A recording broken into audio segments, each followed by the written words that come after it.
the playbook of these effects are the following. This is how it looks. Let's just go into the folder and press play. See, this is the smoke, this is the fire. This is an old fire. This is very old. This is the smoke from the step, and there is a bunch of smoke. This smoke are also older. This is an old version, but look at how simple this setup is. Super simple. Okay, so let's move to the back smoke. What's the back smoke? Well, basically, it's the smoke that has to do with the back. When it's like the filler smoke, we could say, right? So this is the filler smoke at the bottom, but this is the filler smoke at the back. Let me show you real quick. Right here, you'll see it's moving with the Titan. Okay, so there was a nice trick going on here. I want to show you. Basically, I'm just setting the sources. These are the two different sources I'm going to be having. I'm ISO offsetting, adding some density multiplier, and then I'm adding a BDB with it's going to be the velocity, and I'm activating it based on the box, and I'm adding some noise based on the curl. What's this? I don't know what's this. Based on the curl, so it's just adding noise, and I'm setting these two guys together. Well, this is being converted into BDB. I'm adding these colliders, and I'm also using an old version, which was, this is a very old file. This was done way long ago. Basically, I tried to do my own version of the frustum. It's just the frustum which I use with the frustum converted into a BDB and combined and inverted, so the inside is hollow, as you can see. Oh yes, this is very strange. It would have been easier to just do a shape and use the camera frustum. That would have been the easiest way to do it, like so. I should have done this. But regardless of that, these are all my sources. And what I did into this simulation is to go into the frame 950. I should enable this one, and it's going to press play, and it's going to be filled. It's going to be filling the environment up to frame 128, which is something like this. This is what I'm going to end up having. Turn this off. It's just a simple disturbance and turbulence. I pretty much didn't do anything. I just added velocity here, and the sourcing is I'm adding a lot of velocity here, and that's about it.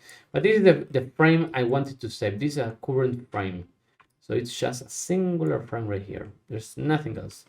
And I'm adding this Titan. I'm changing the name from variable to influence velocity because this is how it's supposed to be working in Axiom, influence velocity. And then I'm blatting this collision. I'm also blatting this small and big because I want to add a box out of it. And I'm adding this ISO offset called influence. So I have the velocities and the influence of these velocities turned into BDB. So one more thing is I'm adding this collider on top of it, and I'm having these three guys here. You will see I'm also using this time this frustum, very nice. And you will also notice I'm starting in frame 990 instead of per-rolling a lot, because what's going on? I already have the first frame of the smoke. I'm using this one. You can see it's exactly the same. The division size is 0.05, and in this case it's also 0.05. I'm having the same deal here. I'm animating this for just a singular frame, and the velocity also for just a singular frame. I'm adding a little bit of drag, so it's like a more sticky. So it is more sticky to the eye. I'm adding a little bit of disturbance, a little bit of disturbance again. This is it's a very soft scenario. See, I'm clamping this So it's mostly nothing at the very beginning if it's going to be slow, and a little bit of confinement. That's how it is. This will just add a little bit of movement at the very beginning, but not that much. So it's actually using the previous velocity I had to continue the simulation, and it's getting saved like this. See, this is the previous movement going on here. And well, this is how the back smoke effects was done. It's a very cool trick using previous frames as starting points. And the filler is also a very cool situation.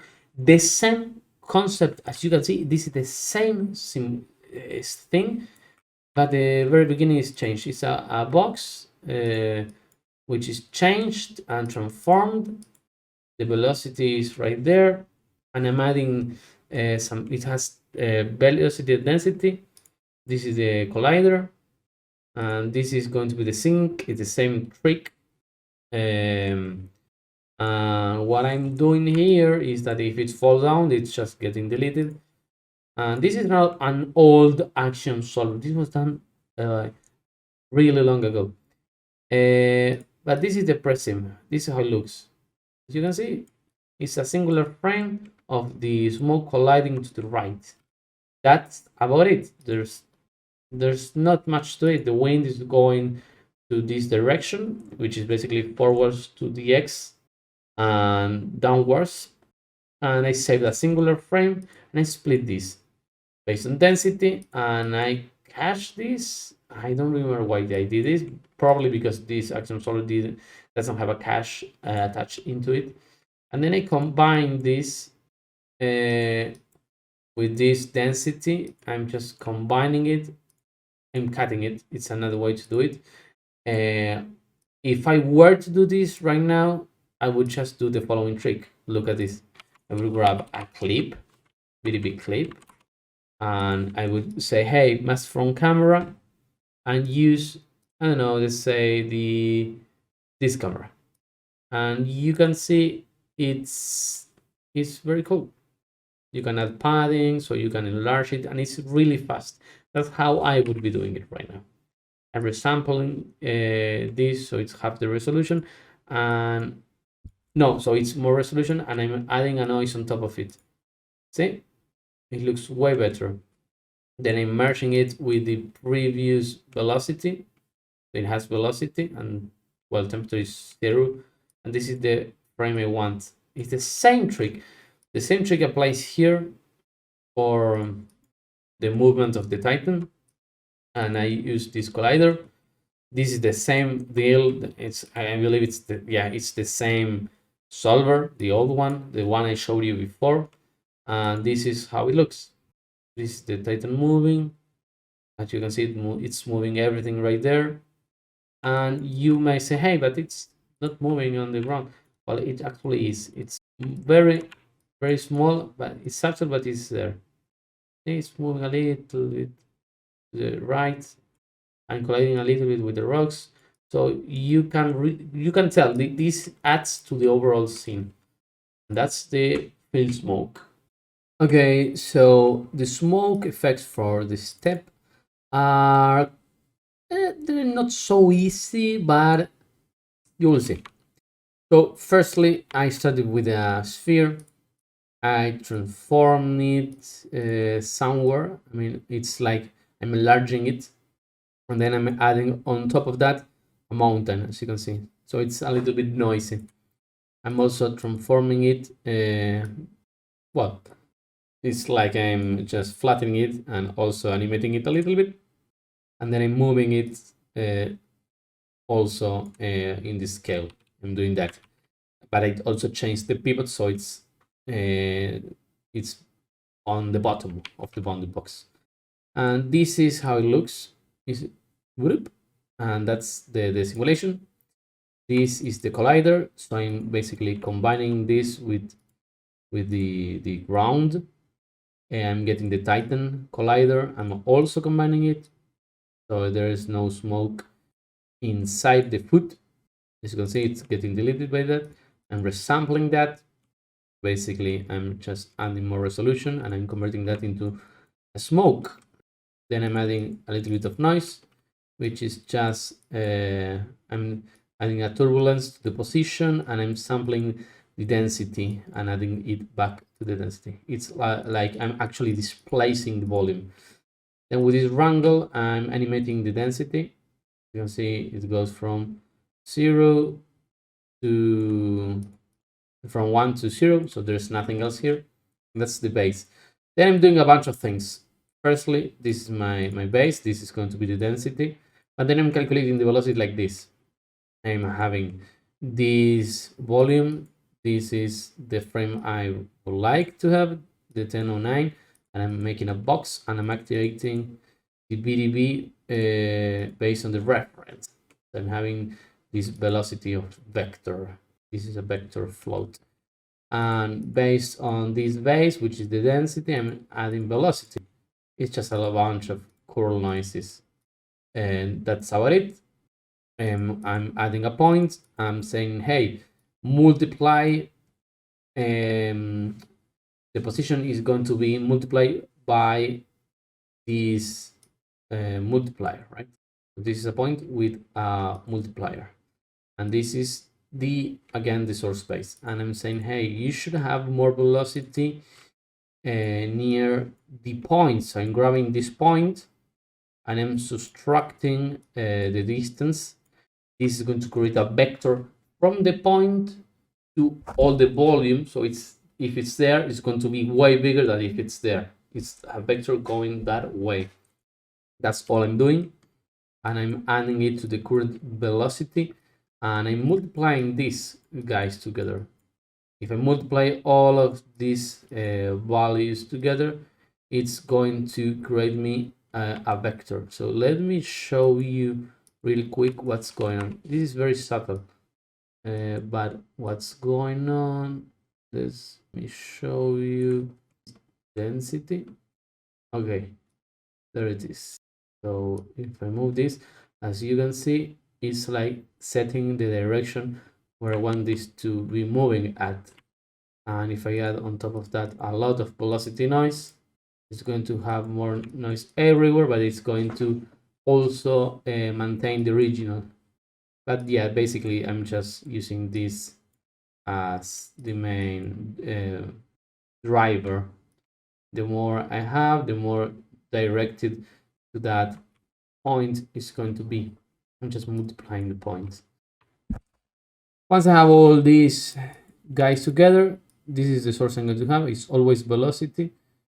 And there is, for a split second, a little bit of density. So these are the collider. This is the same with the first room.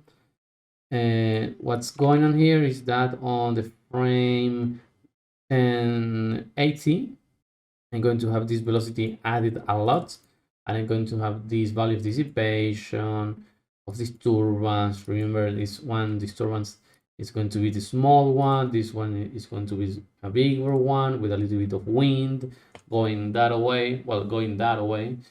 And you will see it just works. So poof, a lot of velocity followed by a lot of disturbance eventually.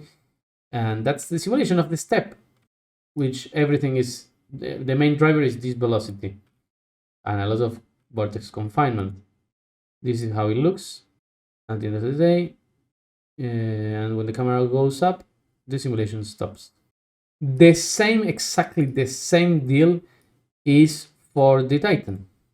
This is the same thing, the same thing. We create the bounding box with, well, I don't know where the Titan does the second step, but it's here.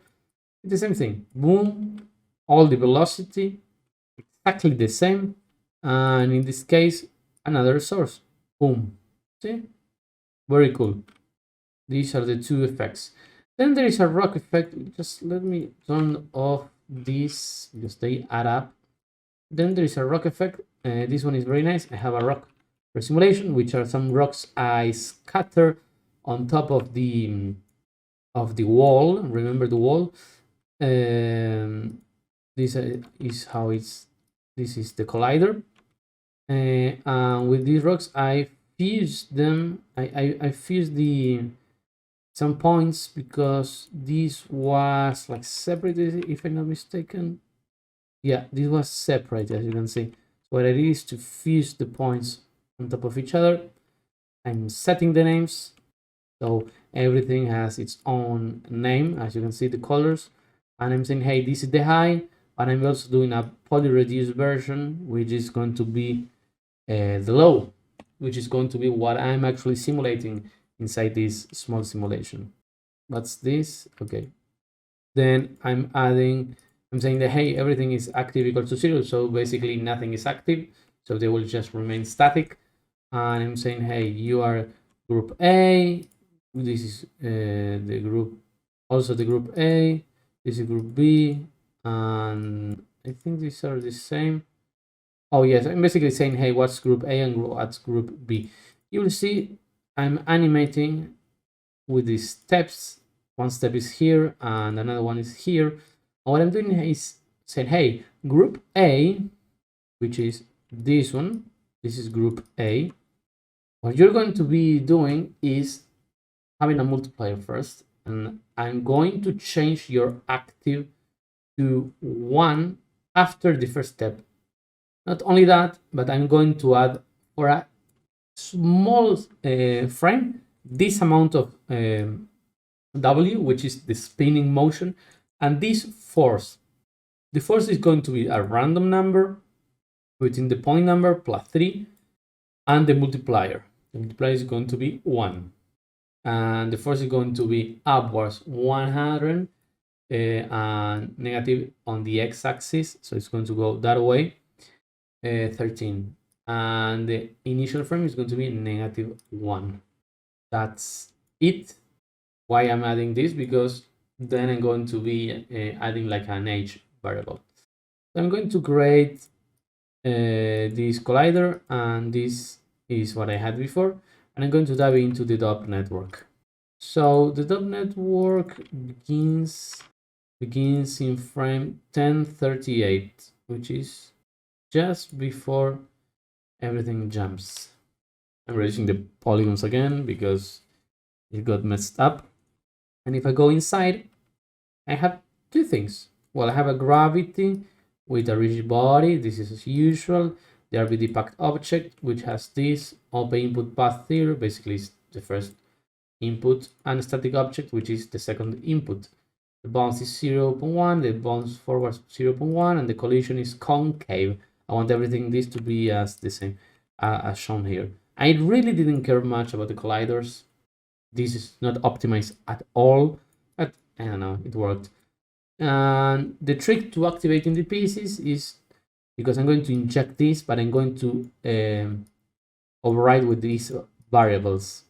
If I go here into active, you will see they will change to 1 from a certain point. And you can see this is very fast to simulate. Imagine if I were to use a proper collider. So you will see the first step is poof, and then poof. Super cool, super easy. There is a pop drag spin because I don't want them to spin a lot. So when they are at the ground, I want them to stay quiet right here. See? They are, boom, they stay there. And inside here, I'm transferring the active and the force based on the name. And with the wrangle, I'm multiplying the force by the mass. Otherwise, everything would be a mess. You always have to multiply the force by the mass. I'm not doing anything else. I'm adding the points because I just want this with the points. I'm saving them and deleting the geometry. These are the points, and then this is the low. And I'm transforming this with these points because then I want to have another simulation, which is going to be the smoke trails. I'm going to back this. I'm going to primitive and make them a little bit smaller. Add in some debris source, and the debris source is going to be this. See? It's the points. So when the age is bigger than 0, they are going to be not deleted. I'm going to also be transferring the age. Let's show me this.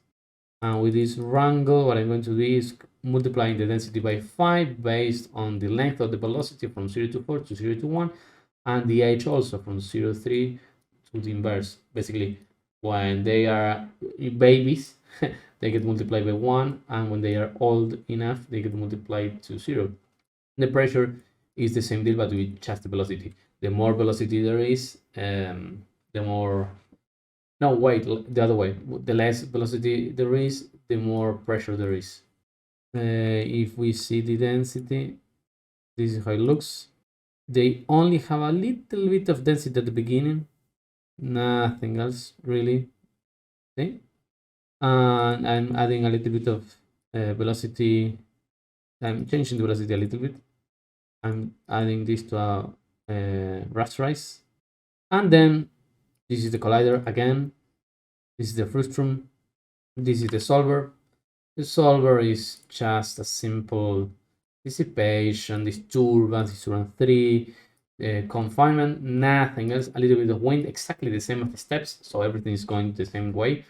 The disturbance to 0.025 and the block size to 0.05. As you can see, one is double the other one. The same old trick I'm using on all my simulations. The velocity is set to 0.5 because I didn't want that much, but I want a lot of pressure because this is what's going to be enlarging our simulations. Once I have everything simulated, this is how it's going to look. It jumps and then it goes downwards. Very, very nice. This is a really subtle effect, but it adds a lot in my opinion. Then these are the rocks, which are going to be impacted. They're so far away that I don't really need the high res. And this is the path, and this is the rocks. That's about it. There's nothing else here. Finally, let's go into what's the grooming of the Titan. So there's a couple of things you have to keep in mind. Firstly, you usually want to work with the same scale on the pose on the T pose as first. This is essential because you never really are going to be grooming elsewhere. What you're going to be doing later is to just blend shape between each other. In this case, this is the scale, and what I'm doing is to just deleting what I need. These are just some blast notes, and this is the animation, and I'm blasting exactly the same. And then I'm doing what I told you, blend shape from A to the animation right here. Okay, which this was, as I can see right now, mistake in terms that there is no actual blend shape, but it doesn't really matter that much because we're not going to be seeing the Titan for around this frame. So having that into consideration, it's okay. So this is the animation again of this one, and I'm polyfilling the back. I'm doing a BDB, and this is the out BDB, and this is the static BDB. See, we have both, and this is the static too. I'm adding some, I'm painting where I want some patches of hair everywhere. This is the old method nowadays. You can do it with a simple node in the Houdini 20. You can paint in the UV. So this is old version. You wouldn't want to work like that right now. I'm also saving the rest position, and I'm smoothing the normals so the hair goes a little bit, works a little bit better. All of these are exactly the same, but have a look. In this case, I'm just growing the top mid mask. Here I'm working with the back, and so on and so forth. So what I'm doing, the first step is to just create a curve on top of the surface. Right here, this is the curve, and I'm creating some velocities from this curve. With this node velocity from curves, I'm grabbing the mesh. I'm grabbing the mesh, and I'm just setting into the second input. And this is the animated anim BDB, sorry. And this is the guide effect. You sometimes want to have this. In this case, it's not going to be doing pretty much anything, but the guide effect is going to be using, as you can see, it's going to be following these curves. and you can do some things like that. Then I'm going to raise this a little bit and groom it as I want. This is very important because you can groom, you can enlarge it, you can do whatever you want here to add to the shape. This is going to be sent into simulation, and I'm going to group this into the top mid, top back. There was a strand here, which I don't know where it is. I think it's supposed to be here. Let me see. Yeah, there was a point here. I don't know why, so I deleted it by hand. And I did the same for all the grooming sections. Since this is not a grooming tutorial, but more of a technique way of achieving the section. So this is the first part. This is the guide generation. And then we need here to merge everything and get the roots. The roots are basically the first point from the primitive. If this is set to points and you set these to roots, you're going to be getting the root points here from all the points. Basically, I'm grabbing those. Then I'm getting the guides, I'm getting the static, and I'm also getting the animation. And I'm doing a guide deform. This is going to be following the animation. I'm going to turn this into balloon constraints, and pinning the animation with a soft on the pin, the match animation. That's all there is to it. I'm balloon packing and file catching this right here. So basically I'm saying from 900 to 1269. I'm saying, hey, time shift this just in case, and the same here. On the animation, I'm just getting the attribute delete, and I'm picking this just a tiny bit inwards so the roots of the hair don't collide. This one trick. You can also multiply the thickness by the QV, but this was faster in my opinion. And I'm just saving this to disk. I'm balloon packing. The good trick about having this packed on saving it here is that you can then modify real fast. The bend right here, the bend group, which is this one, and the stretch group. So you can change these values as you please. In this case, everything was set to 1, which is okay. I'm also doing a time warp here. So in case that we use substeps, which I'm not, this is properly interpolated. So this is the hair. This is the hair, and if I press play, it's there. It just works, and it's going to stay there up to frame 1001, which is going to move real fast because the blending was not correct. All the animation should be soft here. It should be properly blended, so you should see something starting around here. But anyways, regarding that, then I'm just splitting again the hair. This is the technique I wanted. Usually you would partition the hair and you would groom with one node. We chose a different method just for the sake of simplicity, because nobody's actually going to tell. And this is the actual post-process of the hair. So this is the guide, this is the simulation, and this is the post-process. All of them are exactly the same, so I'm just going to explain one. As you can see, all of them are equal. I'm getting the static, I'm also getting the top mid and the animation, and I'm creating hairs. At the very beginning, not that many, just 800 with these settings. As you can see, this is how much they get influenced by other strands or how little. Usually I like to work with this so I can see what's going on with the hairs, if they're following or not. Then I can use more or less strands to be influenced by, and I'm using this as the mask. Otherwise I will get like more hair than I would like to.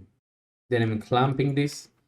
This clamp works like this. I usually like to see the clamp ID so I can work a little better. You will see this is the colors change.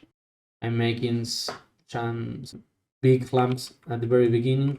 Then I'm recreating more hairs out of this first iteration. You can see that this does in fact change a lot. This is the animation, and as you can see, the guys are going to the guys and the skin to the skin, and the same thing, more hair. I'm selecting how much I want them to be following each strand or not, and how many guides I want them. So this is very key, the process. And clamping them again, you can see it's changing a lot right here. I'm creating more hairs again. I'm creating more clamps again. These ones are way smaller, as you can see. But the trick here is that I'm actually curling a lot of the hair. And then I'm adding more hair again, more clamps again. As you can see, it's changing a little bit with more different curlings, more hair again. So it's pretty much the same. I'm just adding a little bit of noise here. So when I'm adding the clamp, it varies a little bit. The clamp, this clamp is curl clamp. It's just this. Instead of everything being one, then I'm transferring this to the hairs. As you can see, this is how they look. Once I transfer this back to the guides, see, I'm transferring this based on the skin prim and skin prim UV. And I'm adding more hairs here. These hairs are supposed to be a new clamps. So there is a lot of clamps, and I'm basically having only 1% of them being clamps. So as you can see, if I do, let's say 2%, I'm going to have more hair. And if I add 5, I'm going to have even more. That's a good way to control. And then a little process right here. And that's all. That's really all there is to it. I can choose whether to have this or which is the low res. So I can choose between this one or between this one. The difference is the amount of points. I haven't seen this is way more, but this is usually good for close-ups. So I'm just not going to use that. And the same trick goes for every single one. If I go here, you will see I have all the hair with the thickness. This is easier to see. And that's how the hair is done. This is all simulated. So if I go forward, it's going to be simulated. In this case, there was an issue with the size of the character. So the character was shrunk by this value, and it was inverted because the character was a little bit bigger. But usually you don't really want to use a transform now. And you also changing this. So it scales with the size of the character, which in this scene was a little bit smaller. I'm trailing this because I always like to do it myself with acceleration. So if it's animated, I'm going to have velocity, and I'm finally caching to disk. So you will see this is it. So this is the hair, and you will see there is a loop network. The loop network basically graphs the output, and what I am doing is to set the hair right here, because I want all of these hairs to have the same shader regardless of the scene. So this distant. Okay, no, light dawn. There we go. So this is the hair. This is the OpenGL version. And this is the material. It's just a hair shader with some variation in intensity and the reflection and the colors. And that's it. We didn't touch anything here. So when I go into lobs, what I'm going to do, instead of a sub import, I'm going to use a lob. I'm going to use a fetch node. And the fetch is going to grab this output.